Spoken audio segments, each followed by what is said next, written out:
Welcome to Mufti Muhammad Nadeem Hussaini official YouTube channel.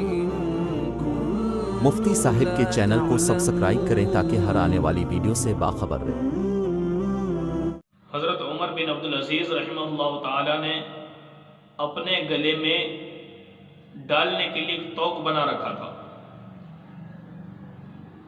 حضرت عمر بن عبدالعزیز رحمہ اللہ کی یہ عادت مبارکہ تھی کہ وہ اپنے گھر میں ایک مخصوص کمرہ اپنے لیے رکھا انہوں نے کہ جب رات کا پہر ہوتا تو اپنے پروردگار عالم کے سامنے جھکتے، عبادت کرتے، تو اس وقت جو ان کی کیفیت ہوتی، حالت ہوتی، حضرت عمر بن عبدالعزیز رحمہ اللہ اپنے پاس ایک صندوق رکھتے تھے، چھوٹا سا بکس رکھتے تھے، تو اس کے اندر ایک ٹاٹ کا لباس اور ایک توق، جیسے گلے میں ڈالتے ہیں نا کوئی رسہ نما کوئی چیز، اس کو توق کہا جاتا ہے، تو توق گلے میں ڈالتے اور ٹاٹ کا لباس پہنتے اور اپنے پروردگار عالم کے سامنے بیٹھتے، روتے، گڑ گڑاتے اور اپنے رب سے دعائیں مانگتے۔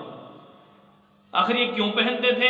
اس کی وجہ یہ ہے کہ انسان اپنی زندگی کے اندر اپنے پروردگار کو اپنا حقیقی مولا سمجھ کر رہا ہوتا ہے۔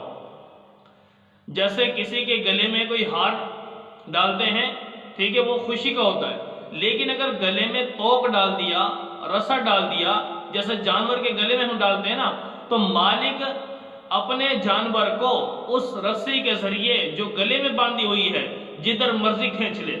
تو ایسے ہی یہ انسان حضرت عمر بن عبدالعزیز رحمہ اللہ اپنے پروردگار کو اپنا حقیقی مولا تصور کرتے اور اپنے گلے میں وہ توق ڈال کر سمجھاتے، اپنے آپ کو، اپنے دل کو سمجھاتے اور کہتے کہ میں اپنے رب کا غلام ہوں، اپنے رب کا غلام۔ روتے، اپنے پروردگار کے سامنے آنسو بہاتے۔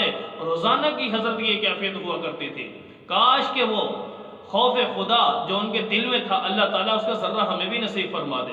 تو ہر مسلمان کو اپنے رب کو حقیقی پروردگار، حقیقی مالک سمجھ کر اس کے عبادت میں لگنا چاہیے۔ كانوا قليلا من